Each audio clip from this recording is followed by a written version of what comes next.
Matius pasal 8 ayat 20, saudara, berbunyi demikian.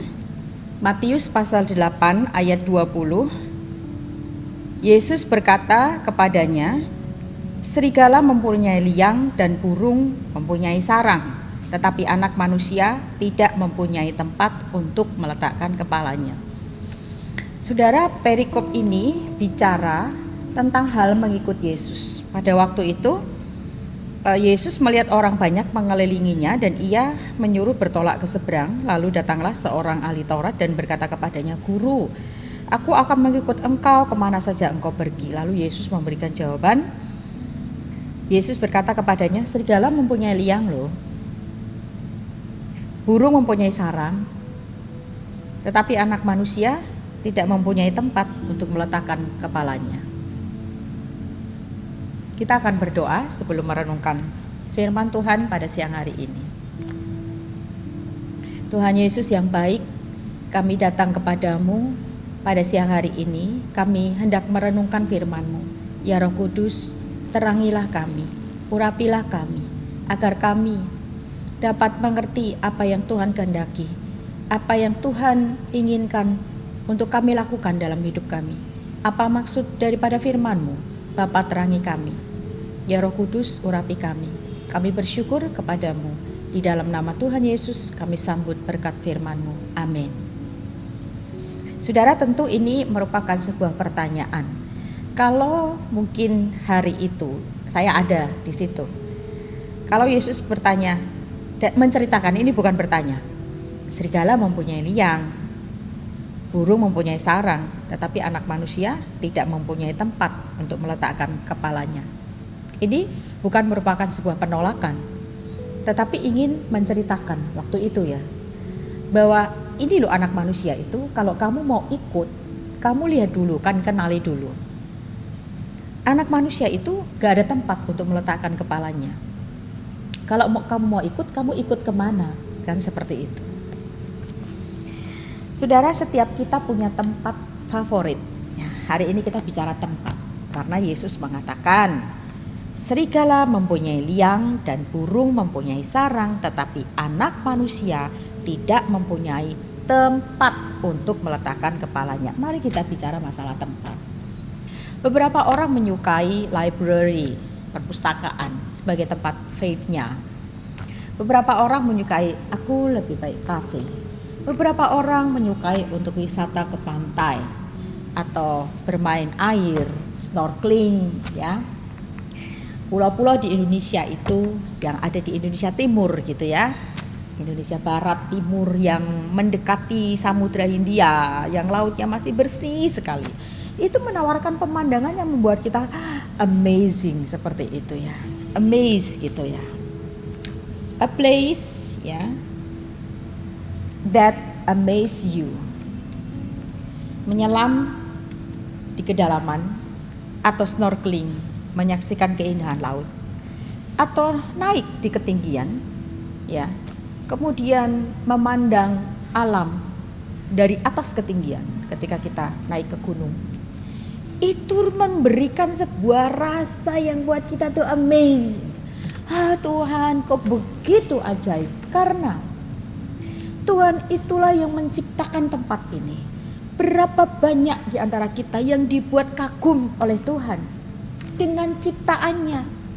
Saudara bisa bayangkan kedalaman laut pun itu kalau airnya jernih sekali, dipenuhi dengan biota laut dan hal yang hidup di laut itu yang menyuguhkan dan merupakan pemandangan yang membuat kita takjub, saudara. Saya bersama beberapa teman, puji Tuhan, mendapatkan berkat ya, kesempatan untuk jalan ke satu tempat, saudara, di NTT, di Flores, saudara.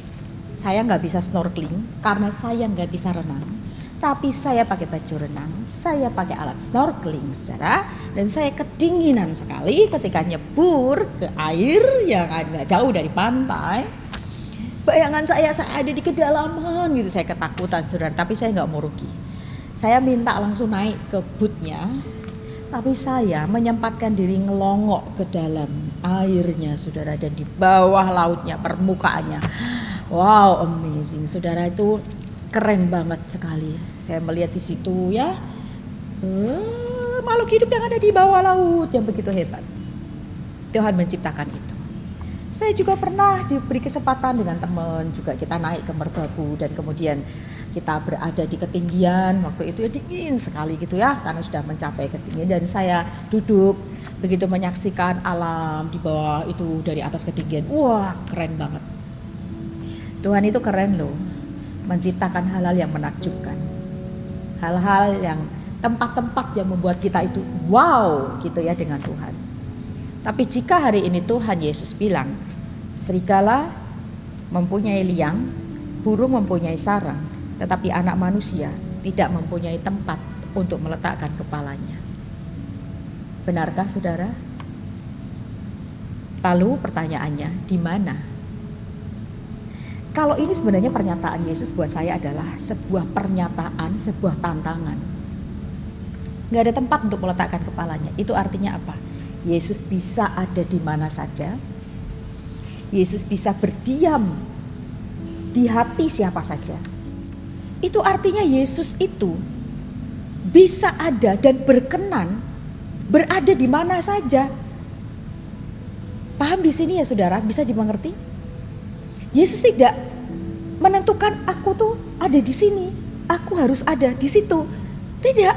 Tapi Yesus menyediakan dirinya. Gak ada tempat untuk meletakkan kepalanya. Artinya apa? Aku itu bisa masuk kemana saja, ke rumahmu, ke hatimu, ke hidupmu. Keren ya.